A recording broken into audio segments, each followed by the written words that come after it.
진실탐사 엔터테이너 있는 대로 다 까! 최경영의 이슈 오도독. 네, 안녕하십니까. 최경영의 이슈 오도독 시작하겠습니다. 저는 KBS 최경영 기자고요. 오늘은 윤석열의 사람들에게 윤석열에 대한 모든 것을 좀 물어보는 시간을 준비했습니다. 윤석열의 사람들 두 남자 나왔습니다. 윤석열 후보 선거 캠프의 김병민 대변인 나오셨고요. 예, 안녕하세요. 반갑습니다. 예, 장해찬 청년특보 나오셨습니다. 안녕하십니까? 네, 안녕하세요. 장해찬입니다. 장해찬 특보는 처음 뵀어요. 네, 저도. 예. KBS랑 제가 인연이 깊은데. 아, 그래요? 2019년에는 매일 뉴스를 여기서 했거든요. 그러셨군요. 라디오에. 예. 한동안 또 안 불러주시다가 최근에 또 자주 불러주시기 시작해서 네. 예. 아무튼 반갑고 요즘 감사합니다. 네. 뜨신 것 같습니다. 네? 예, 윤석열 캠프로 가셔가지고 찾는 분들이 더 많으시죠? 아니요, 방송은 많이 줄었습니다. 아, 그러세요? 왜냐하면 이제 예. 종편이나 보도 채널에서 제가 많을 때는 일주일에 20개까지 프로그램을 했었는데 캠프 출신이 너무 많이 방송에 나오는 게 조금 공정하지 않다는 여론들이 있어요. 20개면 거의 이준석 대표가 한 17개 있다는 거 아닌가요? 근데 저는 예. TV만 했었기 때문에 야, 나름의 또 TV형 이 평론가라는 자부심을 가지고 열심히 활동하다가 난 TV만 했다 얼굴이 되니까. 네, 캠프에 들어가서 네, 이 방송이 거의 한 반토막 이하 이렇게 줄어서요. 네. 그래서 이렇게 불러주시는 본인은 게 더 조금 좀 감사합니다. 시원치가 않겠습니다. 그러면. 많이 줄었죠. 아무래도 예. 출연료 같은 경우는 절반 이하로 줄었는데. 제가 주는 것만 하겠습니까? 아, 그렇죠. 김병민 대변인은 지난번에 나오셔가지고 제가 윤석열 후보와 어떻게 만나게 되냐 직접 전화를 네. 걸었다 그러잖아요. 예, 그리고- 얘기를 좀 소상히 말씀드렸죠. 예. 그래서 만나게 되고 만나서 보니 매력이 있더라. 네. 그래서 이제 가게 됐다. 이준석 대표가 가지 마라라고 얘기하는 명을 거역할 정도로 매력이 있었다. 가지 말라고 했었어요. 이준석 대표가 최고위원이 의결을 거쳐서 아, 우리 당내 주자만 도와라라는 말은 당시 이제 밖으로 외부에 있는 후보를 돕지 말아라라고 하는 은연중의 얘기가 아니냐 이런 아. 얘기가 많았는데 그럼에도 불구하고 만나 보니까 음. 정말 가서 한번 대한민국의 미래를 한번 바꿀 수 있을 만한 사람이다라는 예. 판단이 들었기 때문에 그런 결정을 내렸다고 말씀드린 적이 있습니다. 네. 본인의 미래도 이제 바꿀 수가 있잖아요. 잘하면. 많이 바뀌겠죠. 그런 어떤 한대를 탔습니다. 그런 한대를. 어떤 야망, 젊은이로서의 야망, 포부 뭐 이런 것도 있었을 것 같고 장해찬 투표도 마찬가지 아닙니까? 그러니까 저도 네. 저는 5월 달에 처음 만났는데 사실 지금 윤석열 예비 후보가 만난 사람들 보면 뭐 진보, 중도, 보수 할 거 없이 일단 얼굴을 맞대고 만난 사람 중에 나쁜 이야기하는 사람 한 명도 없어요. 아, 그래요? 일단 만났을 때 그 인간적 매력이 상당하다. 그 흡입력이 있다는 것에 대해서는 진보 진영에 속한 분들도 공감을 하고 있어요. 대표적인 게 뭐 조국 흑서 저자들도 있고 예. 또 경실련에서 부동산 관련된 메시지 강하게 내는 그 김원동 본부장도 만나지 않았습니까? 예. 근데 그분이 인터뷰를 통해서 부동산 정책에 대해서 이해를 굉장히 잘하고 있다. 이런 메시지를 냈고 또 건축가인 유현준 교수나 또 제가 함께 처음 공개 회동을 했던 이 골목 상권 전문가 모종린 교수님 같은 분들도 예.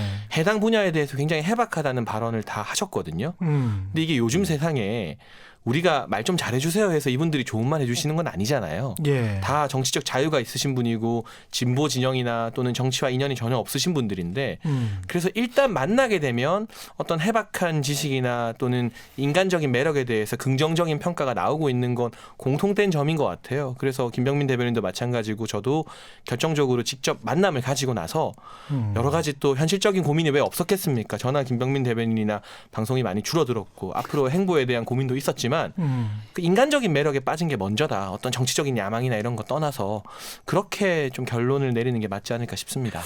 장해찬 특보 같은 경우는 본인의 정치적인 색깔은 어디에 속한다고 그러니까 생각하세요? 저는 중도 보수라 생각을 하고요. 중도 보수. 저 여의도 연구원에서는 제가 뭐 청년정책센터 부센터장이나 연구원으로 있었지만 국민의힘 당적을 가진 적은 한 번도 없습니다. 예. 아직도 당적이 없고요. 예. 저는 입당 안 했어요? 네, 저는 아직 입당 안 했습니다. 고민하고 있습니다. 네. 김병민 대변인은 원래 당협위원장이죠. 당원이시고 예.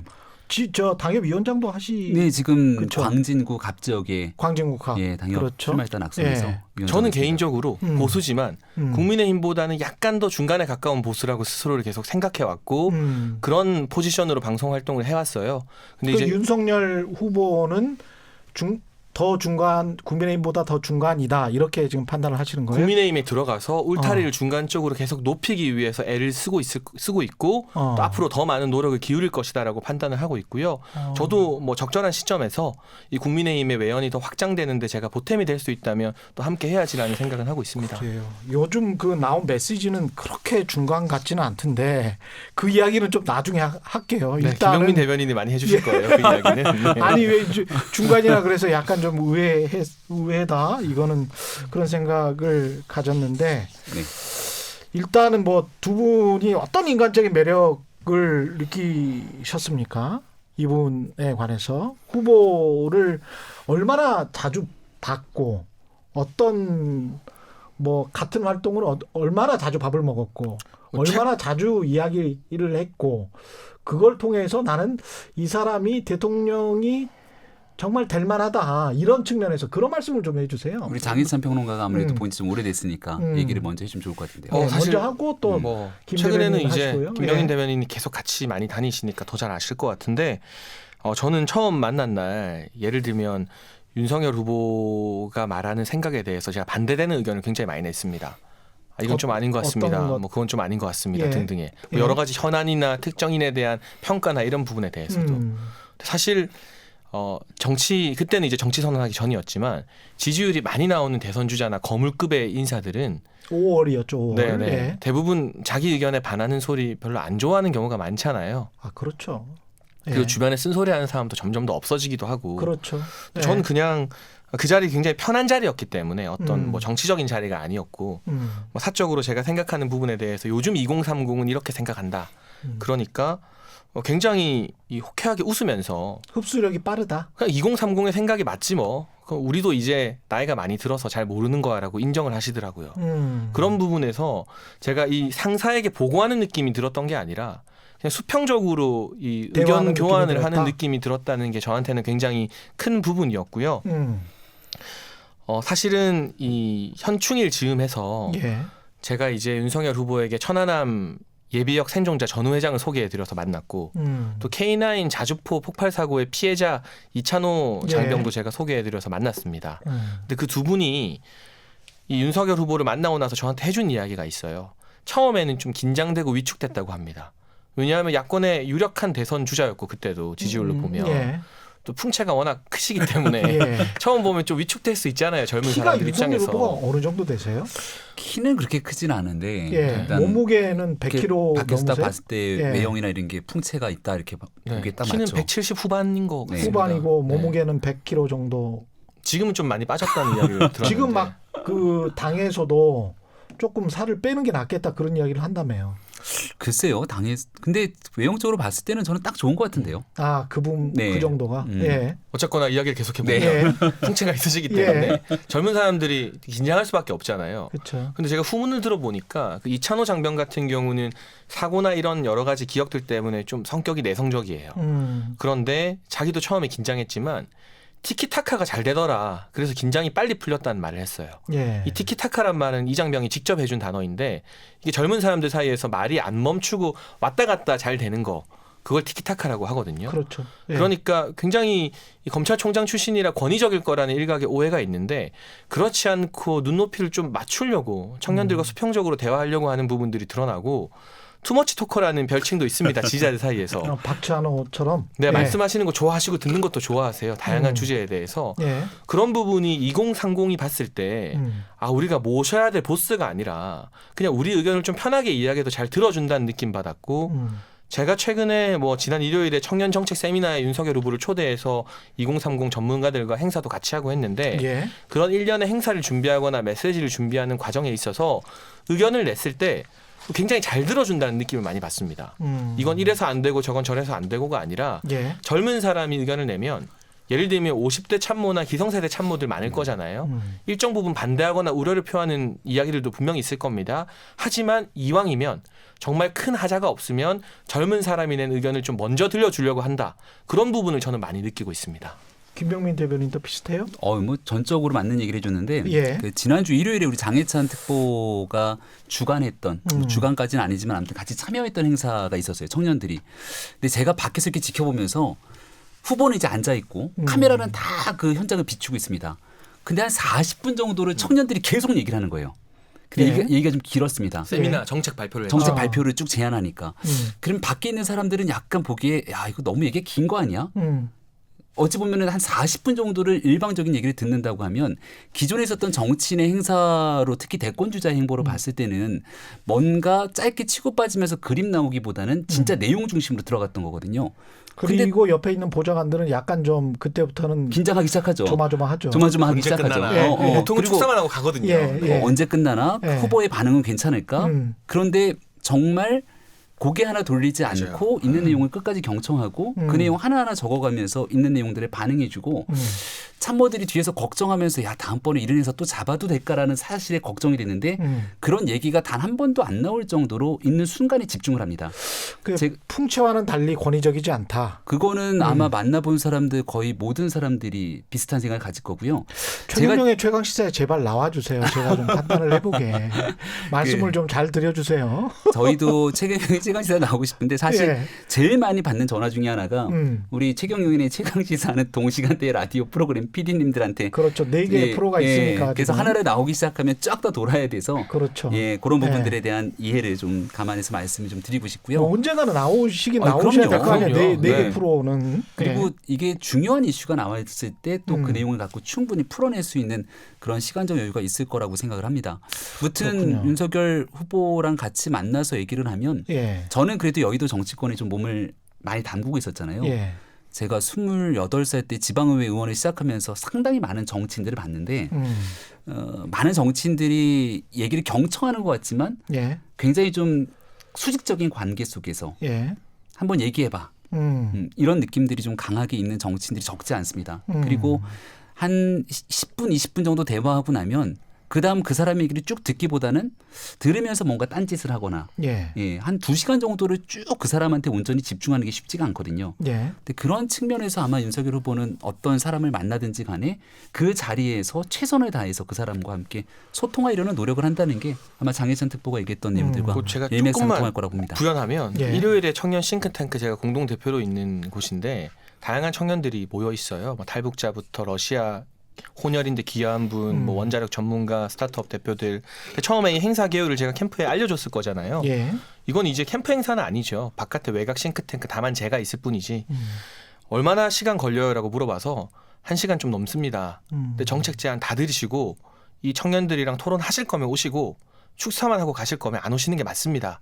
제가 이렇게 말하니까 그 위에 계신 참모님들이 좀 당황했어요.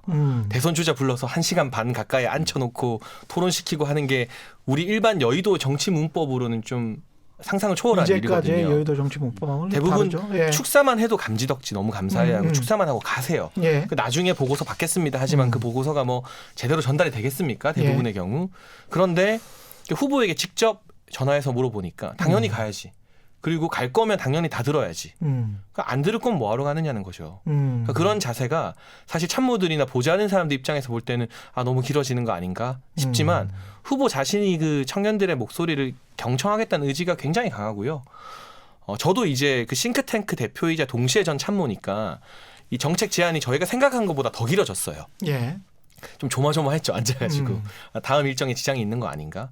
그런데 다 듣고 그 뭐 스마트팜이나 블록체인 그리고 청년들의 정치 참여에 대한 3가지 꼭지에 대해서 일일이 소감을 다 말해주고 또 즉석 질문도 받았는데 그 즉석 질문 누가 할지 대본이 뭐 질문이 뭘지 아무것도 정해놓지 않았습니다. 사고가 날 수 있지만 그걸 정하는 게 저는 2030 스타일이 아니라고 생각했기 때문에 예. 질문지나 이런 거는 전혀 전달된 게 없어요. 아마 김병민 대변인도 잘 아실 텐데. 근데 갑자기 그 세미나 주제랑 상관없는 코로나 시대의 교육에 대한 질문이 나온 거예요. 예. 저도 등줄기에 땀이 좀 흘렀거든요. 전혀 준비된 질문이 아닌데 너무 범주가 막 다른 쪽으로 가니까. 예. 근데 거기에 대해서도 대화 나누고 토론하고 하는 그런 모습들 보면서 뭐 잘한다 못한다 저희는 참모 입장에서 다 잘했다고 말할 수밖에 없지만 예. 저는 태도를 좀 강조하고 싶어요. 그 행사에서 1시간 반 가까이 앉아있고 40분 동안 자기는 말 한마디도 못하는데 정책 제안 다 듣고 또 즉석 토론도 다 하고 질의응답도 하는 그 자세가 굉장히 수평적이다. 특히나 2030의 목소리를 좀 귀 기울여 들으려고 한다는 점 그 부분이 뭐 저한테는 큰 인간적 매력으로 다가오는 것 같습니다. 캠프에 혹시 그 뭐 가족분들은 오십니까? 저는 한 번도 본 적 없습니다. 번도 전혀 참여를 안 하고 있습니다. 전혀 참여 네. 안 하시고요.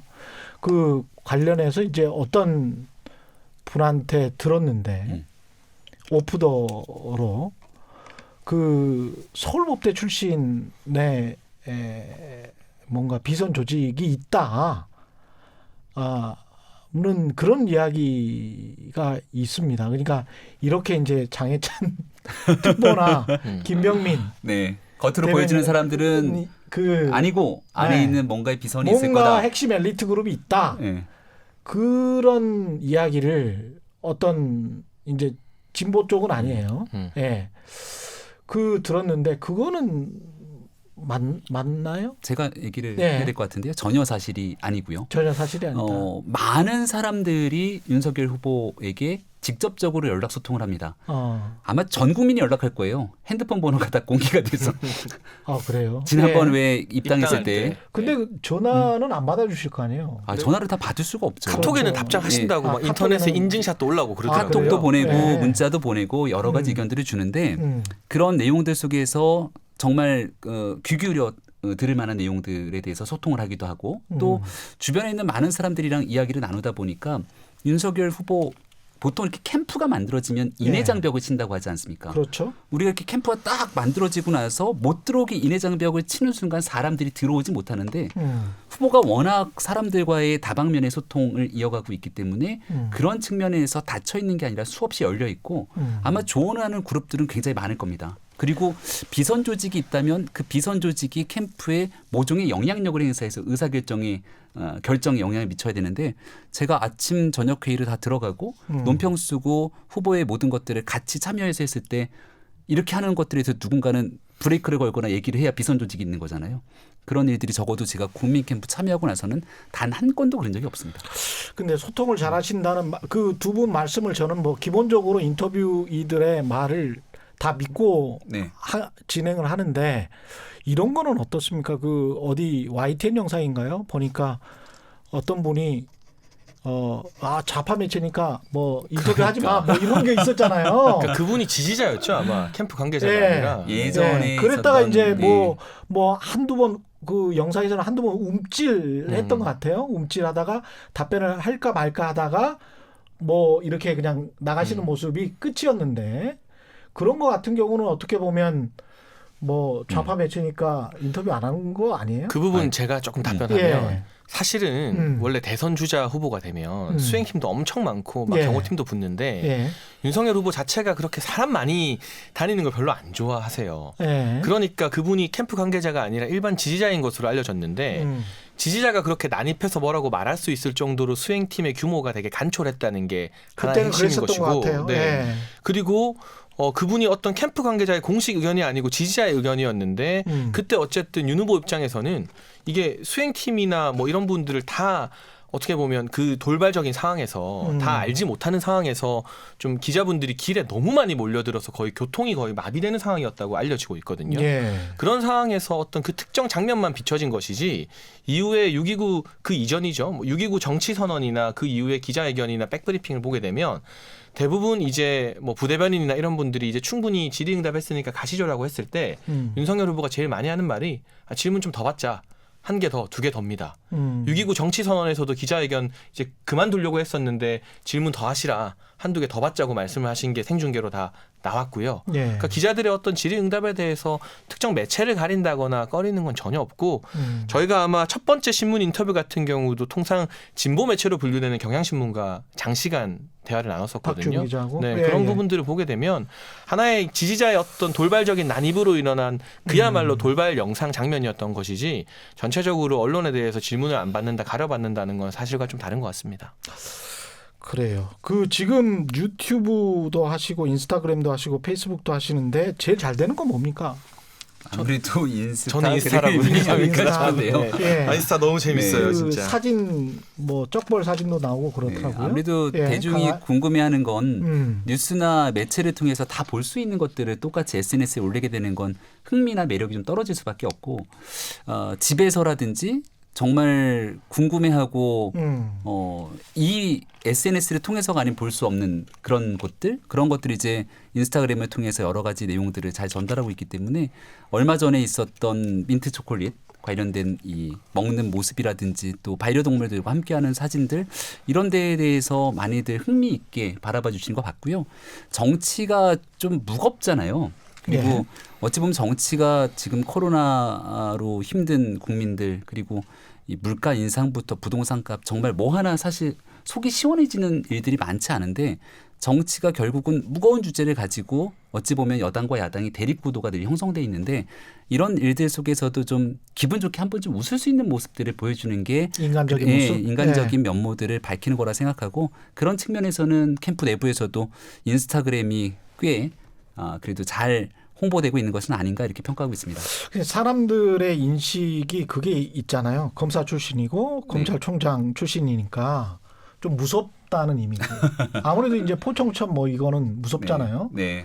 근데 그거를 이제 뭐랄까요? 좀 무마시키고 없애고 그런 좀 재밌는 이미지로 바꾸려고 하는 홍보팀의 노력이 아닌가.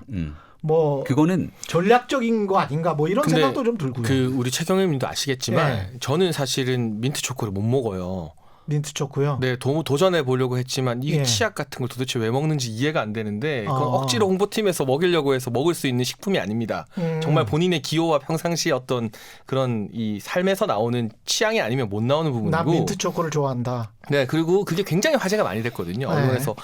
언론에서도 나왔지만 소셜 커뮤니티나 빅데이터 분석을 해보면 연간 검색어로 윤석열 민초가 걸릴 정도로 화제가 많이 됐고 또 이 입양한 강아지들 고양이들과 함께 있는 사진도 그 홍보팀에서 홍보하자고 강아지랑 친근하게 있어주세요 고양이랑 그런 말 못합니다. 그런 요구를 할 수가 없고 그게 자연스럽게 나오지도 않죠. 예. 이 홍보실이나 이 참모들이 할 수 있는 역할은 본인의 원래 인간적인 모습이 그동안 국민들에게 알려지지 않았던 걸 알려지게끔 좀 도와드리는 역할인 것이지 없던 걸 만들어낼 수는 없거든요. 홍보라는 것 자체가. 그런데 실제로 7마리의 이 반려견 반려묘와 함께 생활을 하고 있고 예. 매일 그리고 본인이 직접 뭐 요리도 하시고 반려동물을 위해서도 뭔가를 만들어주시고 산책도 하고 또 민트초코도 즐겨 먹고 이런 것들은 본연의 어떤 캐릭터였던 겁니다. 다만 그동안은 언론에 알려지지 않았던 것뿐이죠. 그래서 이게 홍보를 위해서 급조된 뭐 이미지 컨설팅이다 이런 건 사실 전혀 맞지 않는 이야기인 것 같아요. 사실은 제가 그 아파트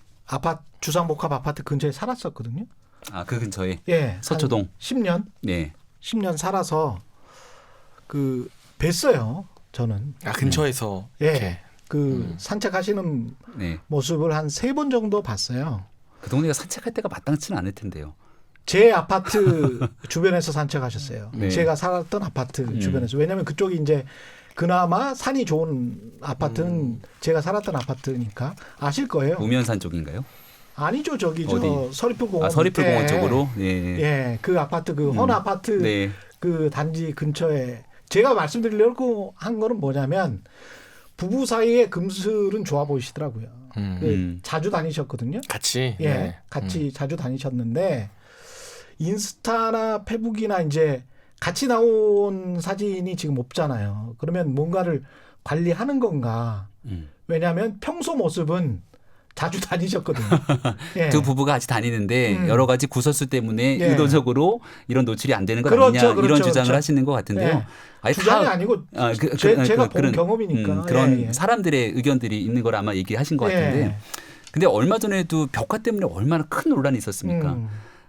사실관계가 전혀 아닌 내용들을 바탕으로 구설수들이 커지면서 이걸 온갖 네거티브로 가족에 대한 공세가 커질 수 있는 상황에서 가족에 대해서 아무리 어떤 모습을 비춰지든지 간에 마음 먹고 네거티브 공세를 펼치려고 하는 순간 예. 벽화를 가지고 있을 수 없는 일까지 나서서 오죽하면 더불어민주당을 비롯한 정의당까지 나서서 문제를 제기했던 상황이었는데 구태여 이런 모습들을 어떤 아무리 좋은 모습이든 좋지 않은 모습이든 나오는 상황에서 정치 공세는 커질 수밖에 없거든요. 그래서 지금 현재로서는 윤석열 후보가 정치 선언을 하고 또 예. 국민의힘에 입당도 하고 새로운 나라를 만들기 위한 비전에 집중하고 있는 만큼 여기에 대해서 어느 정도 국민께 충분한 공감대가 형성되고 나면 당연히 가족들도 함께 이 정치 공간과 무대에서 활동할 수 있는 때가 올 텐데 지금은 아직 특히 민주당 또 마찬가지지만 범여권 진영에서 너무 극단적으로 행동하고 있는 분들의 모습이 과하기 때문에 그런 시기적인 조절이 필요한 것이 아닌가라고 생각합니다. 경선과 본선에서 이 이미지가 저도 이제 기자 생활을 25년 했으니까 이게 마케팅적인 측면에서 봤을 때도 공화당 보수 쪽은 패밀리거든요. 결국 이제 가족이 굉장히 중요하고 그렇게 생각하는 분들이 보수적인 성향을 갖고 있기 때문에 그 부분을 어떻게 이제 이해시킬까 이것도 뭐랄까요 대변인이랄지 특보랄지 이런 분들한테는 고민이겠다 그런 생각이 듭니다. 그게 이제 전통적인 정치 문법으로 보게 되면 보수는 책임, 가족. 그렇죠. 제가 이제 애가 셋인데 뭐 이런 것들이 미국의 얘가 셋이. 미국의 전통적인 보수 정당이 지향하는 같지 않습니까? 뭐 진보 정당 같은 경우는 정치적 올바름을 주장하고 이런 방식의 차이들이 있는 건데 지금 민주당이 가고 있는 행보를 보게 되면 이재명 후보가 보여주고 있는 여러 그 올바름은 아니다. 정치적 올바름이 상당히 거리가 벗어나 있죠. 그러니까 전통적인 정치 문법으로 좀 해결하기 어려운 측면으로 현대 정치가 와 있는 것 같고 보수 대 진보의 대결 양상과 구도보다는 현재 한국 사회에 처해져 있는 문제를 누가 더 국민들 속을 시원하게 풀어줄 수 있는가에 대한 이 대통령 선거 국면이라고 생각을 합니다.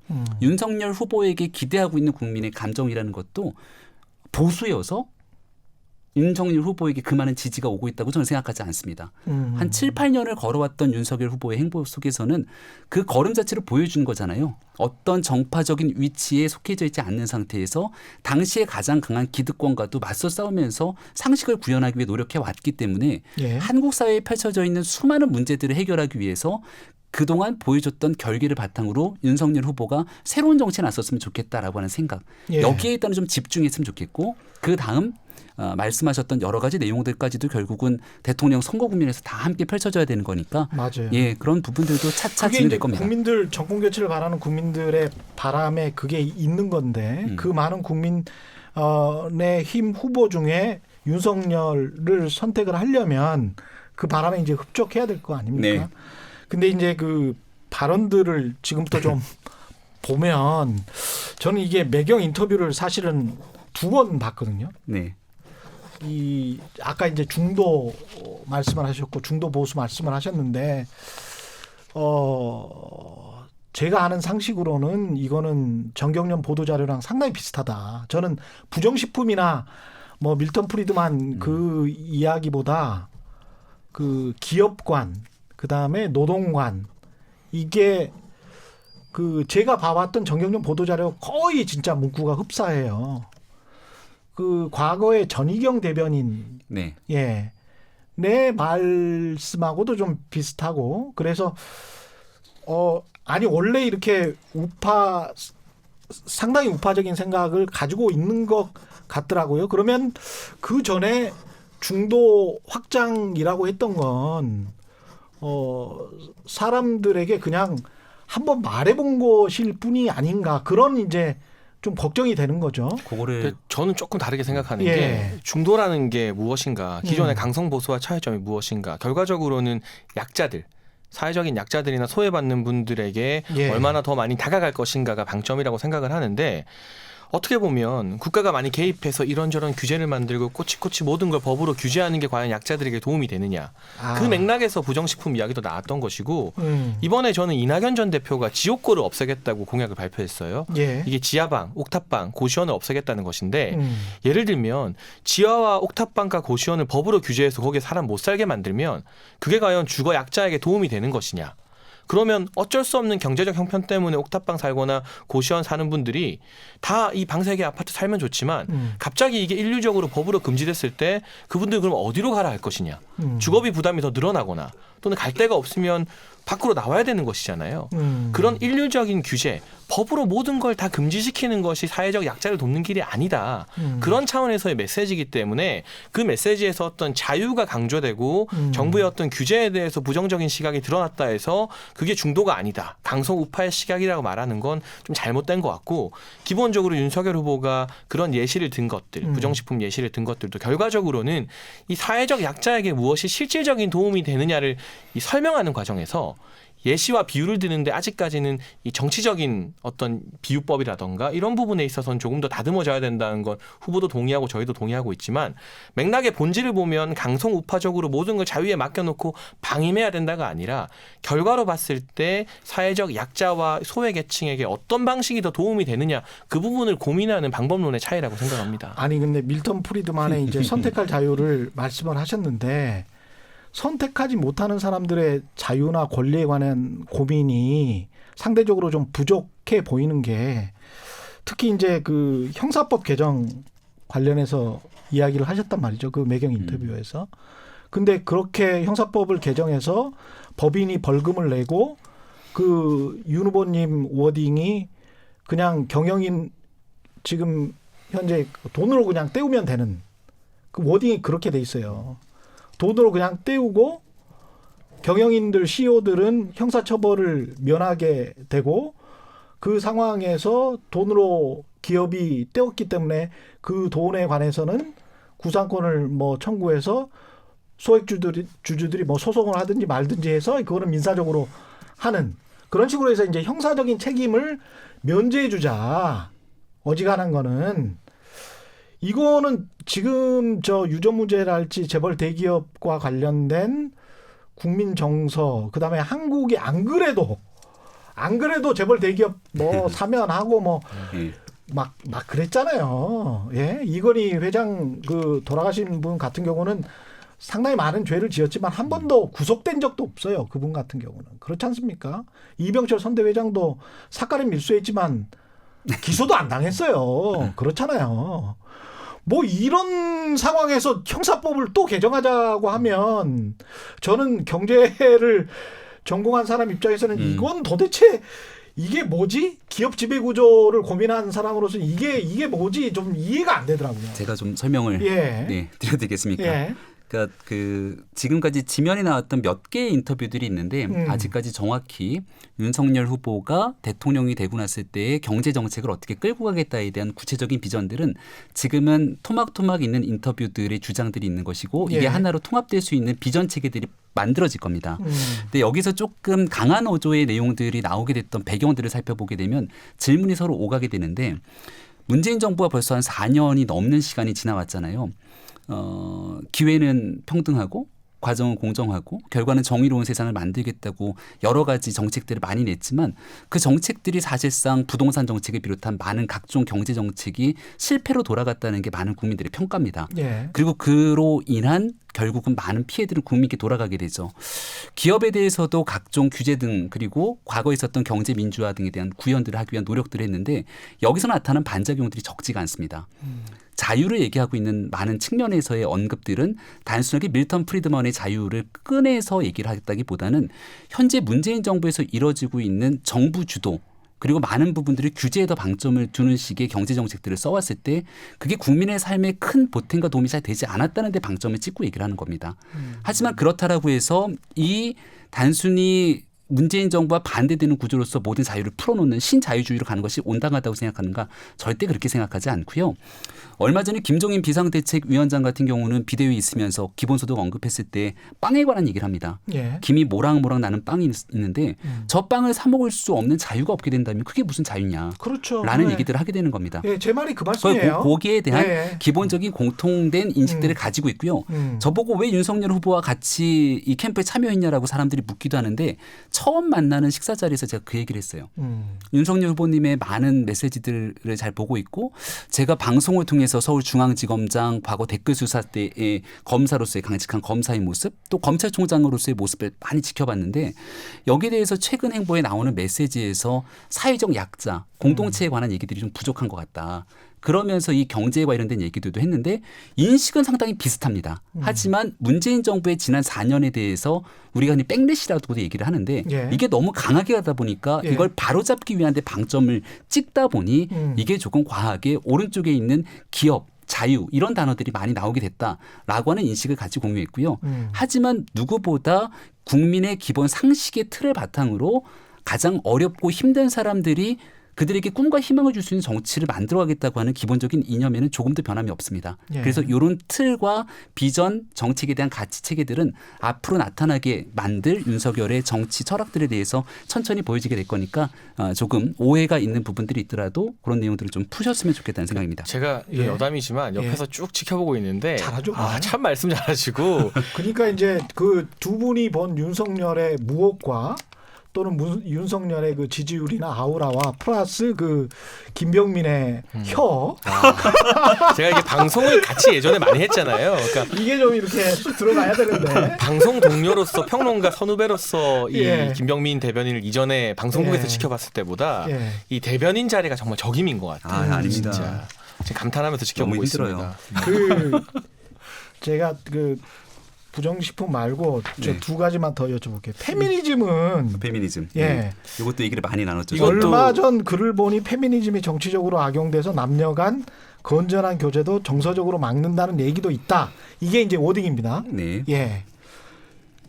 이거 최근에 그 부산일보 인터뷰에서 예. 또 윤석열 후보가 어제 언급한 내용이 있어요. 예. 제가 그 부분을 한번 조금 읽어드려야 될 것 같은데 예. 일단은 윤석열 후보는 그 명불허전 보수사에서 강의를 하면서 헌법에 규정된 양성평등을 우리가 이뤄나가야 된다는 취지 이야기를 굉장히 많이 했어요. 예. 그러니까 양성평등에 대해서 헌법에 규정돼 있다. 헌법 정신 이게 꼭 윤석열 후보의 명분 중 하나이기 때문에 무슨 지금 윤석열 후보가 건강한 페미니즘 발언을 했다고 해서 페미니즘 자체에 반대하는 것이다. 뭐 심사를 보겠다는 것이다. 이렇게 왜곡해 보는 건 좀 부적절하다는 이야기를 드리고 싶고 특히나 이 경력 단절 여성에 대해서 굉장히 깊은 문제의식을 가지고 있습니다. 우리 사회가 국가적인 문제로 경단녀 문제를 인식해서 이건 여성 남성 차원이 아니라 남성에게도 경단녀 문제는 심각한 일이 되는 거죠. 왜냐하면 결혼했는데 내 배우자가 경력 단절 여성이 되면 그건 남성과 그 가정에도 굉장히 피해가 되는 거 아니겠습니까? 국가 전체의 생산성 차원에서도 그렇고 그리고 또 한 가지 본인이 검사 생활하면서 수많은 이 성범죄 사건 등을 다루고 경험을 했었기 때문에 여성들이 물리적인 약자라는 것에 대해서도 분명히 언급을 하고 있습니다. 예. 그래서 그러한 여성들에 대한 물리적 공격이나 성적인 공격에 대해서도 우리 사회가 나서서 보호를 해줘야 된다는 이야기도 많이 했어요. 이런 굉장히 많은 이야기들은 사실은 근데 언론에서 비중 있게 보도가 안 되고 건강한 페미니즘이라는 한 단어만 좀 확대 보도된 경향이 있는데 여기에 대해서 어제 부산일보 인터뷰를 통해서 윤 후보가 밝힌 내용을 보면 이 박원순 전 시장의 피해자를 보고 예. 피해 호소인이라고 소위 말하는 그동안 페미니스트라고 자처했던 분들, 여성단체에서 오래 활동했던 분들, 또 민주당의 남인순 전 최고위원 같은 경우는 여성단체 활동 경력으로 민주당 국회의원도 되고 최고위원도 됐는데 오히려 이 같은 고소 사실을 먼저 박원순 전 시장 측에 전달해 준 것이 아니냐는 핵심적인 의혹을 받고 있잖아요. 예. 이런 분들이 과연 정치적으로 이 여성의 인권을 이용하는 분들이 또 피해자를 피해 호소인이라 말하는 분들이 건강한 페미니스트냐 이 정도의 문제 제기는 당연히 할 수 있는 거죠. 하지만 이런 문제 제기와 또 별개로 아까 말한 것처럼 헌법에 규정된 양성평등, 경력 단절 여성 문제, 그리고 여성이 물리적 약자이기 때문에 보호해줘야 된다는 문제에 대해서도 아주 강조를 많이 하면서 상당 시간 분량을 할애해서 발표했다는 것 또한 이 자리를 빌어서라도 전해드리고 싶습니다. 알겠습니다. 그 부산일보 말씀을 하셔서 부산일보에서 그 한 인터뷰 중에 후쿠시마 원전과 관련된 거. 네, 오늘 예. 아침부터 지금 일본에서도 후쿠시마 원전이 폭발한 것은 아니다. 지진하고 해일이 있어서 피해가 컸지만 원전 자체가 붕괴된 것이 아니다. 그러니까 방사능 유출은 기본적으로 안 됐다. 이거는 요거는 제가 좀 설명을 드릴게요. 이거는 어제 이제 예. 국제신문 부산일보죠? 부산일보입니다. 예, 부산일보. 두 개의 네, 인터뷰 두 신문이 매체 싫어하니까 국제신문은 언급하면 안 돼요. 부산일보 앞에서. 아 그래요? 아니 두 매체를 같이 인터뷰했거든요. 예, 예. 그러니까 시간타를 두고 두 예. 매체에 대한 인터뷰가 있었는데 예. 보통 이제 지면 인터뷰를 하게 되면 한 1시간 넘는 시간 동안 충분하게 서로 대화를 나누기 때문에 여기 나와 있는 멘트를 있는 그대로 속기록처럼 내지는 않는 상황이죠. 예. 그럼 거기 있는 내용 중에 함의를 꺼내서 이거를 정리한 다음에 그걸 하나의 인터뷰 내용으로 만들어서 지면에 보도를 하게 되는데 예. 부산일보 같은 경우는 그 전날 조금 내용들을 급하게 압축을 해서 한 4개 정도의 꼭지를 따갖고 인터넷에 기사를 올렸던 상황인 것 같습니다. 예. 근데 내용을 보니까 전체적인 맥락에서 이게 그 후보가 얘기했던 차원의 내용들을 약간의 오해가 있을 법한 내용들이 나왔기 때문에 이거에 대해서 정정을 요청했던 상황이고요. 후보는 이런 말을 안 했다. 핵심적인 내용의 설명을 하면 예. 원전에 대한 안정성 문제를 언급한 것 아니겠습니까? 이게 그 체르노빌 사건과 그 후쿠시마 원전의 안정성은 다르다라는 얘기를 한 건데 이 원전 자체에 문제가 생겨서 방사능이 유출된 것은 아니다라는 얘기를 한 거죠. 그러니까 원전에서 그 당시 지진과 해일의 자연재해가 일어났고 여기에 대한 인적 대응이 제대로 미흡했던 상황 속에서의 방사능 유출과 심각한 사태가 일어났던 것인데 이걸 단순하게 원전의 안정성 문제에 초점을 맞춰서 그것이 방사능 유출이 일어난 것은 아니다라고 하는 취재 내용이었던 건데 이게 그 보도되는 인터넷에서는 요 자막이 이렇게 나가게 되니까 또 요거 하나만을 딱 끄집어서 문제가 있는 것 아니냐 이렇게 정치적 공세가 들어오는 것에 대해서 굉장히 안타깝게 생각하고요. 인터뷰를 하고 나면 저도 정치인으로 숱한 인터뷰를 해봤지만 하고 난 다음 여기에 대해서 내가 했던 발언들과 좀 맥락이 다르게 나타나는 경우들에 대한 정정 요청들은 늘 할 수 있는 상황 아닙니까? 부산일보가 약간 좀 고쳤더라고요. 예, 수정을 해버렸어요. 그 내용에 대해서 정정 요청을 한 상황들을 충분히 인터뷰 취지를 받아들였기 때문에 수정했던 상황이라 이게 국민들이 보시는 것처럼 무슨 방사능 유출이 없었다라고 얘기했던 점은 전혀 아니라는 말씀도 드립니다. 저는 원전 문제 관련해서 제가 윤석열 후보 민생행보 처음 했을 때 대전에 카이스트의 이제 원자력 박사들, 또 한국원자력연구원의 2030 연구원들과 만나는 자리를 직접 주재했었고 사회를 봐서 이 문제에 대한 후보의 관심이 매우 깊다는 걸 잘 알고 있습니다. 그리고 카이스트 가기 전날에는 서울대 주한규 교수님을 만나서 또 따로 독대하는 시간을 가졌잖아요. 그러니까 주위에 원자력 관련해서 조언을 해주는 국내 최고의 전문가들이 있는 것이고요. 윤석열 후보의 생각은 이런 것 같아요. 원전 문제를 우리가 과학적으로 접근해야 된다. 전문가들의 의견을 들으면서. 그리고 에너지 복지 차원에서도 이를테면 그 카이스트에서도 이런 이야기 나왔는데 원전이 일방적으로 다 줄어들면서 전기료가 올라가게 되면 이 저소득층들이 가장 먼저 피해를 입게 된다. 여름철에 뭐 선풍기나 이런 거 트는 데 있어서 전기료 부담, 겨울철 난방기 부담.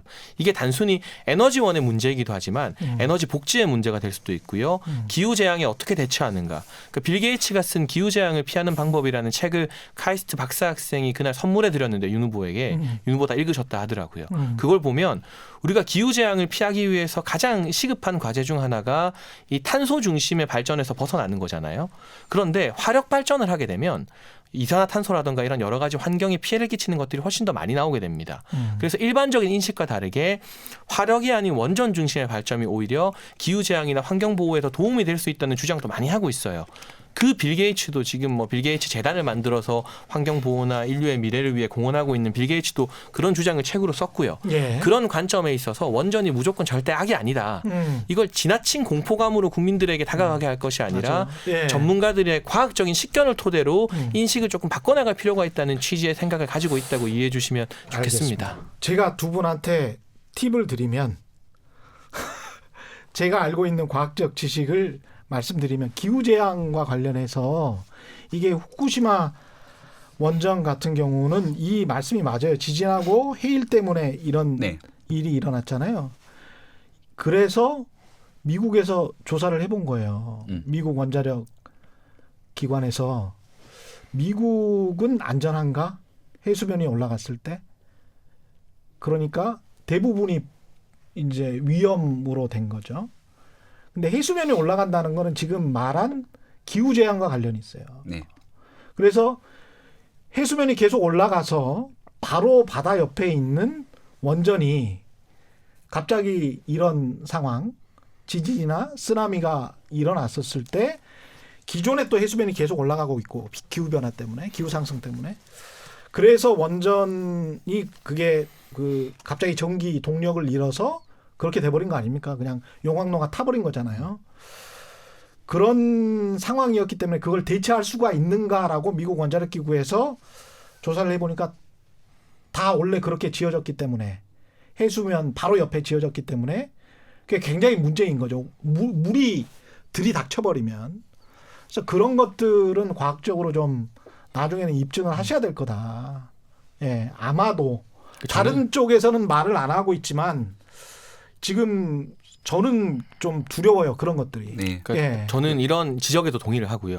또 최근에 그래서 미국이 몇 년 동안 대형 원전을 자체적으로 짓지 않다가 얼마 전에 우리 두산중공업에 대형 원전 건설에 의뢰했습니다. 예. 미국도 몇 년의 텀을 두고 다시금 대형 원전 건설에 돌입했다는 게 또 하나의 팩트인 부분이고 예. 원전에 대해서 장점도 있고 단점도 있겠죠. 그렇습니다. 근데 저희가 우려하고 예. 후보가 우려하는 건 이게 무슨 재난 영화 한번 보고 그 재난 영화 상황이 뭔가 실제 현실이 될 것처럼 과도한 공포감을 가지는 거에 대한 우려 의식이 있는 것이고 예. 이를테면 아까 빌 게이츠의 책도 그렇고 세계적인 환경 운동가인 마이클 셀렌버거가 쓴 지구를 위한다는 착각을 보면 이 사람이 대표적인 이 탈원전주의자였다가 이 여러 가지 전문 자료를 접하고 원전이 오히려 환경에 도움이 된다고 입장을 바꾼 인물이거든요.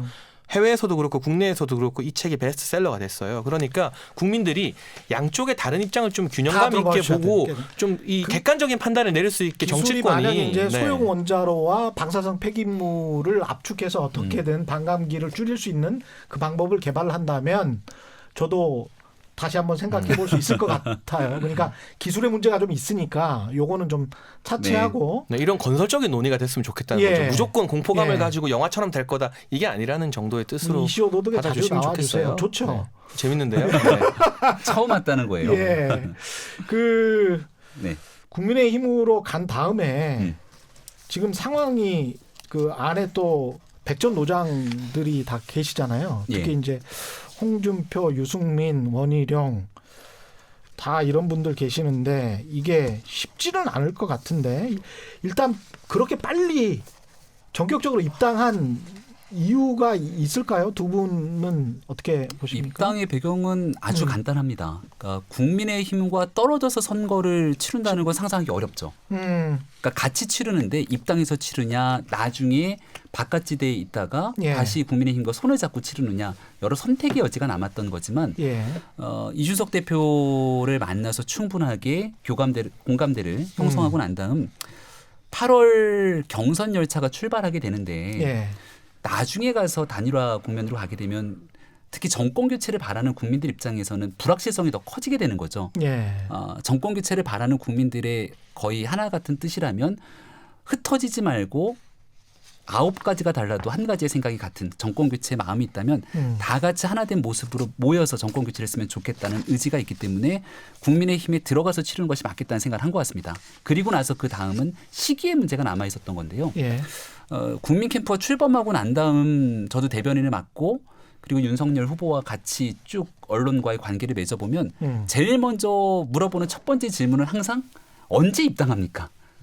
그러니까 어떤 나라를 만들겠습니까? 보다 더 먼저 물어보고 계속 뒤따르는 질문들이 언제 입당합니까? 여부였거든요. 예. 그러니까 이 얘기가 앞으로도 한 달 기간 동안 계속 더 이슈가 진행되게 된다면 오히려 정권 교체를 바라면서 더 새로운 대한민국의 비전을 꿈꾸는 국민들 입장에서는 소모적인 논쟁으로 치닫는 것이 아닌가라는 생각을 했던 것 같고 입당을 할 거면 예. 그래서 이런 빨리 하자. 불확실성을 줄이고 빨리 들어가는 게 좋겠다고 판단한 거죠. 오늘 이준석 대표랑 최경영의 최강시사에서 여기 나왔나요? 예, 이 인터뷰를 했었어요. 근데 그런 말씀을 하시더라고요. 그러니까 국민의당에서도 이제 끌어당겼었다는 거지. 누구를요? 윤석열을. 그걸 자기가 본인이 알고 있다. 예? 그런 이야기를 했었습니다. 근데 이제 그 우리가 들은 게 처음에는 3월인가 4월인가 나오셨잖아요. 사퇴를 하고 나오셨을 때 김종인 전 비대위원장도 그런 말씀을 많이 하시고 윤석열 후보도 부인은 안 하셨어요. 중도 확장과 관련해서 계속 그렇게 말씀을 하셨단 말이죠. 근데 국민의힘으로 이제 들어가게 되면서 어떻게 보면은 선택의 폭 국민들에게 봤을 때 국민의힘의 어떤 또 기존의 이미지가 있으니까 그러면 국민의당은 국민의힘보다는 약간 더 중간 정도로 보인단 말이죠. 그 실제로 그런지 안 그런지는 모르겠지만 이미지상. 그럼 이게 왜 국민의힘이었는가? 결국은 어떻게 보면 지지율 유지 내지 가장 대통령이 되기 쉬운 상황을 빨리 확정지고 싶지 않 그런 거 제가 아니냐? 설명을 좀 드릴게요. 예. 2020년 우리가 4.15 총선을 미래통합당으로 치릅니다. 예. 그 미래통합당의 정강 정책을 보면 아주 짧아요. 내용이. 예. 과거에 있었던 자유한국당에서 그렇게 크게 변화한 게 없었고. 그리고 총선 참패하고 난 다음 음. 당이 이대로 대통령 선거 치르기 어렵다 판단이 됐기 때문에 김종인 위원장을 모시고 비상대책위를 출범한 것 아닙니까? 예. 그리고 당시 제가 이제 정강 정책을 완전히 뒤바꾸는 역할을 하면서 그 누구보다 국민의 삶 그리고 국민의 실생활에 초점을 맞추면서 당을 완전히 뒤바꾸는 노력들을 했고 여기에 대해서 많은 국민들께서 호응을 해주셨다고 생각합니다.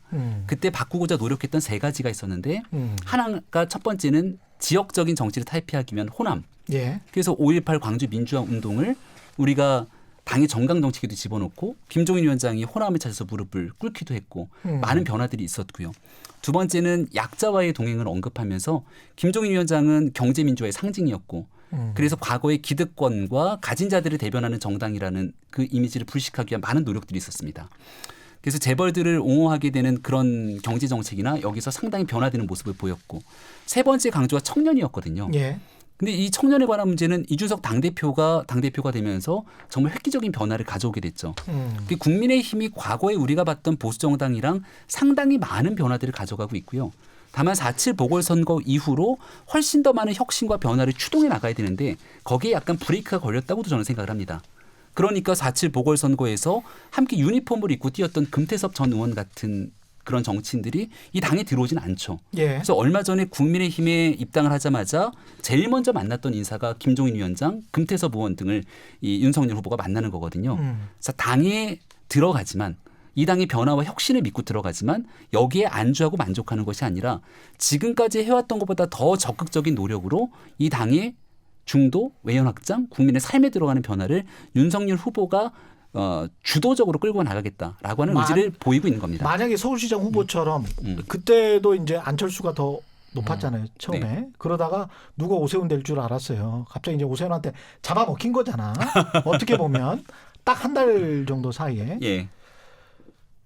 국민의힘에 그럴 만한 또 아직은 유력은 아니지만 그럴 만한 역량을 가진 정치인들이 있거든요. 있기는. 근데 제가 예. 여론조사 전문가거든요. 여론조사 기관에 오랜 시간 이제 정책실장으로 근무해오고 있는데 4.7 재보궐과 지금의 상황은 좀 많이 달라요. 다르다. 그때 이제 오세훈 후보나 이제 오세훈 시장이죠. 나경원 후보가 보여줬던 지지율의 어떤 측면과 지금 윤석열 후보가 밖에서 버티고 있는 상황에서 국민의힘의 다른 후보들이 보였던 지지율의 격차는 훨씬 더 컸기 크다. 때문에 그런 부분이 우려 사항은 아니었던 것 같고 두 가지를 저는 조금 지적을 하고 싶은데 일단은 윤석열 후보가 본인의 어떤 정책적인 행보, 정책 메시지에 대한 관심이 굉장히 많아요.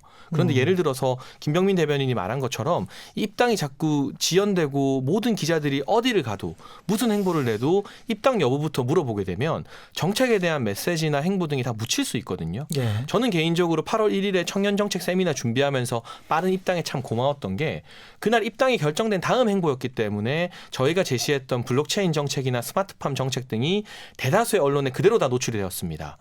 뭐 주요 일간지 월요일 지면에도 다 노출이 되었고 주요 뉴스 이제 저녁 뉴스에도 다 그대로 다 나갔어요. 근데 만약 그때 입당하지 않았던 상태였다면 저희 청년정책 세미나에서 2030 전문가들이 냈던 블록체인과 스마트팜 정책이 주목을 받는 게 아니라 입당은 안 하고 또 밖에서 다른 행사 갔다. 이런 식으로 뉴스가 나갔을 확률이 높았겠죠. 그런 차원 때문이더라도 본인이 이제는 이 정치적 불확실성을 좀 빨리 제거하고 정책 행보나 정책 메시지에 좀 더 힘이 실리게 하기 위해서 빠른 입당을 결정했던 것 같고요. 지지율 추이로 봐도 입당하기 이전에 하락세였던 지지율이 멈추고 반등 국면으로 돌아서는 시점이었습니다. 그 주 수요일에 발표된 여러 여론조사를 보면. 그래서 사실은 여론조사만 기계적으로 분석했을 때를 보면 조금 더 반등을 한 다음에 들어가도 되는 부분 정치공학적으로는 그런 부분들이 있어요. 계속 떨어질 때 들어간 게 아니라 이제 바닥을 찍고 반등하는 국면이었으니까. 그래서 이 입당의 어떤 의미가 지지율이 떨어지는 국면에서 마지못해 어쩔 수 없이 밀려 들어갔다고 하는 건 여론조사 추이를 제대로 분석하지 못한 결과다라고 말을 하고 싶고. 바닥은 찍었습니까? 저는 견고한 하방 지지선을 확인하고 난 다음에 하방 지지선을 확인했다. 반등 국면에 들어섰을 때 들어갔다고 보고 마지막으로 중도 확장 행보를 하려고 하는데 바깥에 있다 보니까 중도적인 메시지나 이 진보적인 인사들을 만나게 되면 전통 보수층이나 국민의힘 지지층이 불안해하는 거예요. 이러다 제3지대 가는 거 아니야? 그래서 그분들을 안심시키기 위해서 또 약간의 이 보수적인 행보를 보이면 중도층에서는 또 너무 보수적으로 가는 거 아닌가? 결과적으로 확실하게 중도 외연 확장을 하기 위해서는 대해서는 국민의힘에 들어가서 이 전통 국민의힘의 지지층이나 전통 보수 지지자들을 확실하게 안심시키고 이제 안심하셨죠? 저는 이 외연을 더 넓히기 위해서 중원으로 나가겠습니다. 오히려 중도 확장 행보를 하고 김종인 위원장이나 금태섭 전 의원 만나는데 부담이 더 없어졌어요.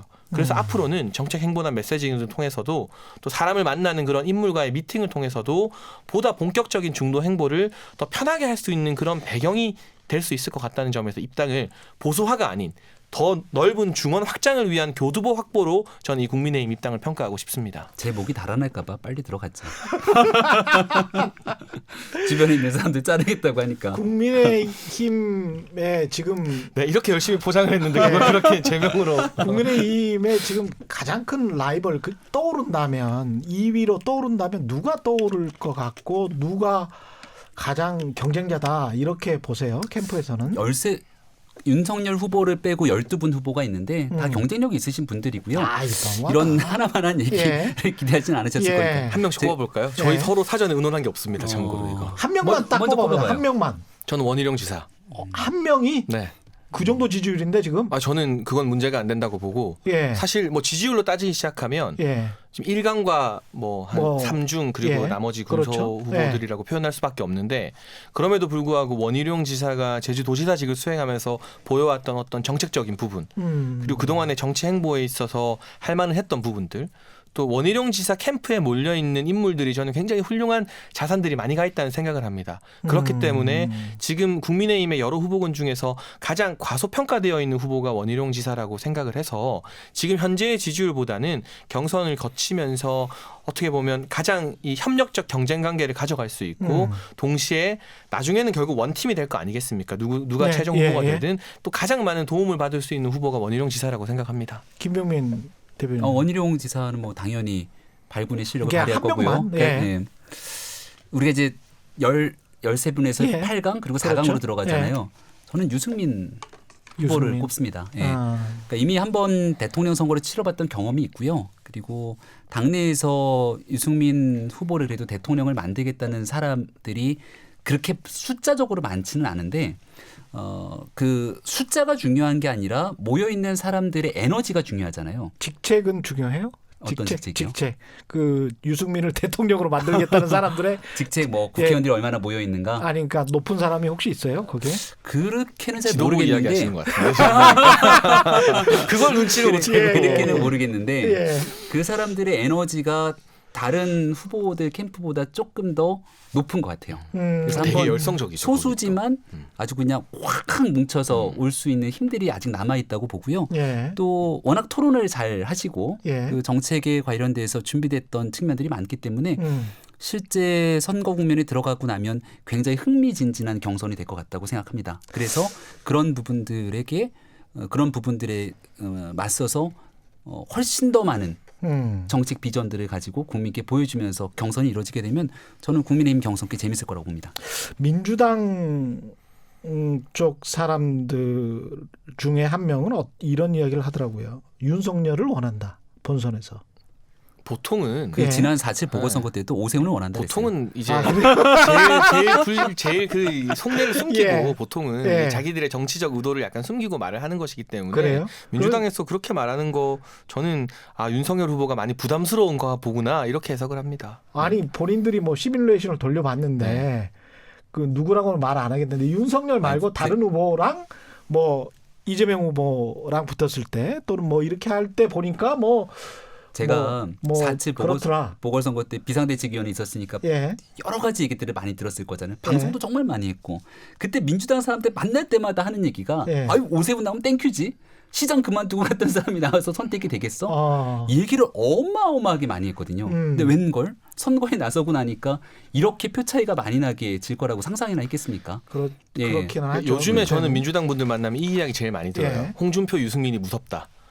이 이야기 제일 많이 듣는데 뭐 그래서 그런지 여론조사 지표를 보면 두 분이 또 이제 민주당 지지층으로부터 표를 많이 받으시더라고요. 여론조사 에서는. 근데 어쨌거나 서로 포카 게임 하고 있는 네, 거다. 이게 속내를 다 드러낼 수는 없는 거죠. 그 부분은 한 단계 걸러서 드려야 된다고 생각합니다. 저도 민주당의 정세균 후보님이 예. 진짜 인품이 좋으시거든요. 아. 만약 본선에 올라오시면 진짜 경쟁력이 제일 큰 후보라고 생각합니다. 정세균이 최고다. 인품이 네. 진짜 좋으세요. 저는 두루두루 추미애 스마일. 후보가 제일 무섭습니다. 추미애 후보가 제일 그 무섭다. 강단성과 과단성 이런 예. 부분이 국민의 어떤 답답한 부분을 풀어낼 수 있는 부분이기 때문에 박용진 예. 후보도 경쟁력이 아주 훌륭한 후보고요. 역시 이렇게 이야기하는 거구나. 야, 나는 아직 순진해. 예, 여기까지 하겠습니다. 최경영의 이슈 오도독 지금까지 윤석열 후보 캠프의 김병민 대변인 그리고 장해찬 청년특보였습니다. 고맙습니다. 네, 감사합니다. 단단한 껍질에 쌓여있는 궁금한 이슈를 들고 다음 시간에 다시 돌아가겠습니다. 고맙습니다.